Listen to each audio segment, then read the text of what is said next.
சதாசிவசமாரம்பாம் சங்கராச்சாரிய மத்தியமாம் அஸ்மதாச்சாரிய பரியந்தாம் மத்திய குரு பரம்பராம். அனைவருக்கும் வணக்கம். இன்றைக்கி பேச போகிற விஷயம் என்ன அப்படின்னு பார்த்திங்கன்னா, பணம் தங்குவதற்கு, வீட்டில் பணம் தங்குவதற்கு நாம் என்ன விஷயத்தை செய்தால் பணம் தங்கும் அப்படின்ற ஒரு விஷயத்தை பற்றி பேச போகிறோம். முக்கியமாக இந்த வீடு அப்படின்ற ஒரு விஷயம் பார்த்திங்கன்னா, செல்வை செழிப்பை பெருக்குவதற்கு உண்டான தன்மை இந்த வீட்டுக்கு பவர் இருக்கான்னா இருக்குன்னு சொல்லலாம். ஒரு வீடு அப்படின்னு சொல்லும்போது அந்த வீட்டில் முக்கியமான ஒரு 2 நிகழ்வு இருக்கணும். ஒன்று பார்த்திங்கன்னா துளசி செடி, அதே மாதிரி இன்னொரு விஷயம் பார்த்திங்கன்னா மருதாணி செடி கண்டிப்பாக இருக்கும்.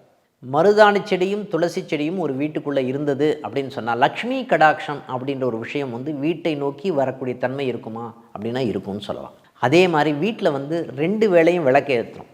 டெய்லி வீட்டில் பார்த்திங்கன்னா வாஷ் பண்ணணும், சுத்தமாக வைத்து கொள்ள வேண்டும். ஒட்டடை இருக்கிறது, குப்பை இருக்கிறது, இந்த மாதிரி நிகழ்வுகள் எல்லாமே தரித்திரத்தன்மையை மேலும் அதிகப்படுத்தும் அப்படின்னு சொல்லலாம். ஓகேங்களா? அப்போ என்ன பண்ணணும், உப்பு போட்டு மாப் பண்ணணும் வீட்டில். அதே மாதிரி வீட்டில் விளக்கேற்றும் போது இந்த கிராம்புன்னு சொல்கிறோம்ல, கிராம்பு, ஏலக்காய், பச்சை கற்பூரம், இது அந்த விளக்கில் போட்டுட்டு நம்ம ஏற்றுறது விசேஷமான ஒரு நிகழ்வை கொடுக்கும்னு சொல்லலாம். அதே மாதிரி வீட்டில் எப்போவுமே சாம்பிராணியினுடைய மனம் இருக்கணும்னு சொல்லுவாங்க. அது பியூரான சாம்பிராணி. நான் சொல்கிறது கெமிக்கல் சாம்பிராணி நிறைய இருக்குது. வீக்லி ஒன்ஸாவது நம்ம என்ன பண்ணோம், வீட்டு ஃபுல்லாக சாம்பிராணி புகையை அதிகப்படுத்த வேண்டும்னு சொல்லலாம்.